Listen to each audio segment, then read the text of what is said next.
think that Donald Trump is having sex? I'm guessing no. I'm not convinced he's... Before we start, a small disclaimer. The Sex Doctors podcast is not a substitute for medical or psychological advice. Welcome to the Sex Doctors, featuring Dr. Marianne Brandon, clinical psychologist and diplomate in sex therapy, and Dr. Abraham Morgentaler, renowned urologist and expert in sexual medicine and testosterone therapy. Together, they bring you expert insights into sex, intimacy, and relationships. Let's dive in. I believe in miracles. The question for today is, who has more testosterone, Kamala Harris or Donald Trump? Hi, I'm Dr. Abraham Morgentaler, and this is my lovely wife. I'm Dr. Marianne Brandon. What a fascinating question you raise. Isn't it amazing? You know, I have to start this off by saying that in 2016, Donald Trump, who was a candidate, I believe at that time, I think prior to the election, announced that what his testosterone level was on the Dr. Oz show. The value was 441, and that was described as being a healthy, normal value. Was that a total T or was that a free T? That's a total testosterone. And just for reference purposes, you know, we usually treat people if they have levels of testosterone less than 350. FDA uses the low value of normal as 300. And so technically 441 is an okay number. Yeah. But the question here before us today, for us to discuss in political terms is who's got more testosterone, and really what does it even mean when we're talking about testosterone levels between candidates? Like, is it important for leadership, for a potential president to have a high testosterone? What do you think? And we got a man and a woman here. What's the story with that? Well, I think people will have different opinions, frankly, on whether a high testosterone level is a quality that they want or don't want in a leader, because I can see people thinking that as positive and like competitive and strong, and I can see people thinking of that as a high testosterone level as negative, like toxic masculinity. Yeah. So I bet you the opinions would be split on that. Yeah. Like, is it possible that high levels of testosterone are associated with more frequent tweeting?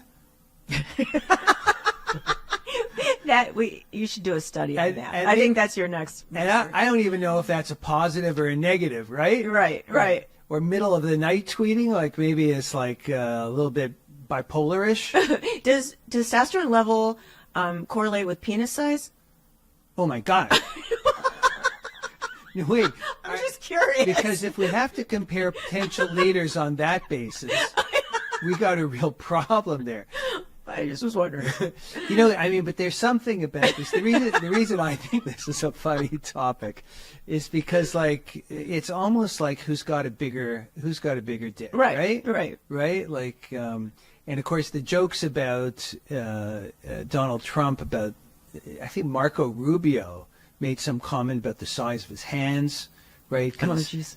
The size of hands supposedly correlates. Right. Does it? With, because, you know, I've heard that too. Well, there's a story about digits, like the fingers. Right. But it's not the literal length. It's the ratio of length, right? Well, there is a difference between the fourth and the third and the fourth fingers. Yeah. Digit ratio, whatever. Yeah. We don't want to go down that path. No, we don't want to go down. Okay. Yeah. But do presidential candidates need to have high levels of testosterone? Right. Yeah. That's the question. And if so, is that even fair with a woman? Because women have, on average, 10% of the amount of testosterone that men do. But it's all relative, right? So a woman who's high in testosterone, even if it's less than what a man would have, she would still have that expressed in her body in some ways as having a high T, right? That could also be competitive and the same kinds of characteristics, I think. What an excellent point, Dr. Brandon. I like that. Exactly right.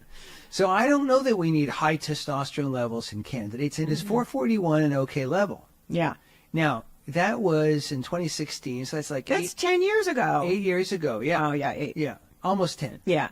Well, it's almost 2025, so I was like, Then it's almost 9, and 9 is Yeah, that's right. 9's the same. 9's the same as 10 for all practical purposes. So it's a while ago. It's almost a decade ago. Right. And now, surely it's lower now than it used to be, right? yeah, but don't call me Shirley. Right. So now the real question in my mind is, why did he get? I believe he was the first presidential candidate ever to announce his testosterone level. Right. And it's not a normal blood test that people get. When you go to the doctor, you get a routine blood test. You don't get a testosterone level. Right. There has to be a reason somebody gets it.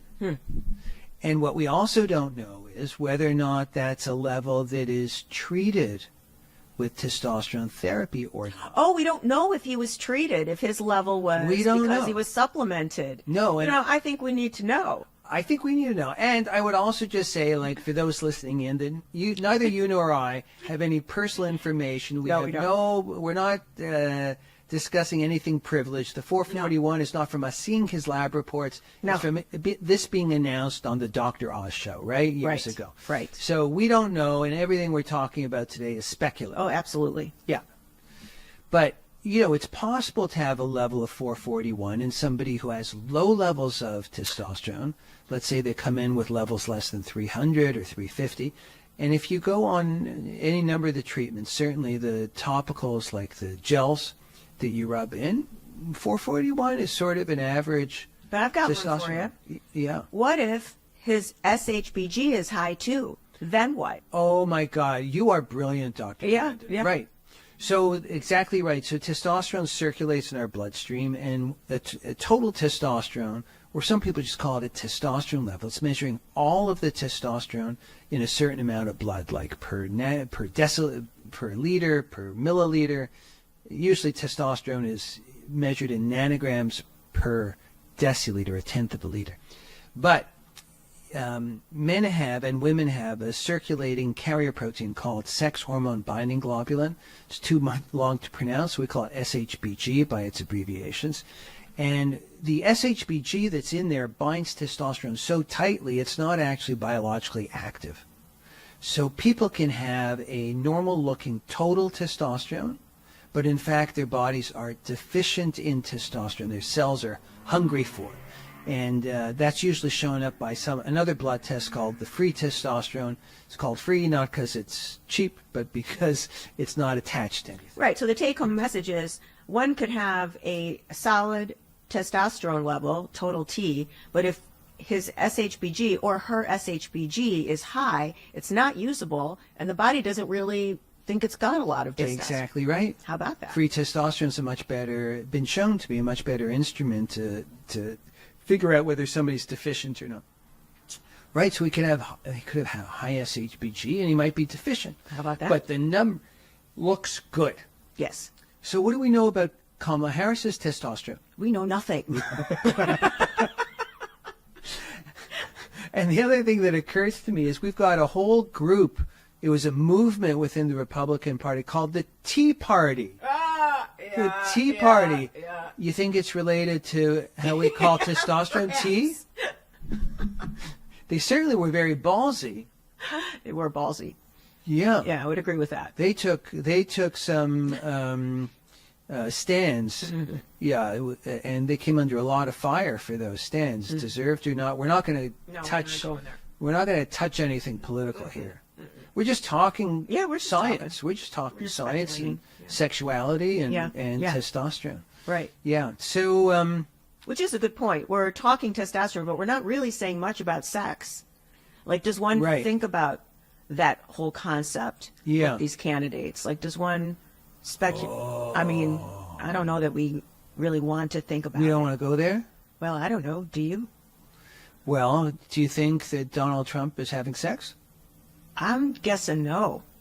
I'm not convinced he's, well, What about... no, I can't say that. Maybe he's Let on... me take that back. Because isn't there some woman that's traveling around with him that's... I think she's gone now. No, is she gone? Yeah. What about Kamala? I bet she's getting laid. Now, here's the thing. She's 59 years old. Yeah. and she's through menopause for sure. Just on again, we know nothing, but just based on age alone, no question she's through. She seems to have a very affectionate relationship with her husband. Yeah. Yeah. And sometimes that means something. I would think so. Yeah. I mean, I think that you and I would agree that a couple that seems good and affectionate together usually is having some form of sexual activity, regardless of age. Do you agree with that? Yeah, I would agree with that. It may not be 100% correlation. Well, I like, too, what you say, some form, because that really leaves the door open, because not everybody's into, like, the penile vaginal intercourse sort of thing, but right. People are into all kinds of things. Right. And there are plenty of reasons why couples may have sexual activity that may not fit into the traditional concept of it. Sometimes the guy's got erectile dysfunction, right? Or has had surgery for prostate cancer or radiation, and so the penis isn't working so much. Sometimes women have issues with painful intercourse if anything gets inserted, or if they're through menopause, they may not be lubricating well, right? Right. So couples find other ways to have sexual activity. Right. So back to our presidential candidates. Right. So Kamala Harris almost certainly is through menopause. Yeah. And testosterone, hormone levels in general plummet. Estrogen levels go way down because the ovaries aren't working that well anymore. And women have testosterone too, and her levels of testosterone go down. Right, but I'm guessing she's got solid medical care and people that are aware of such things.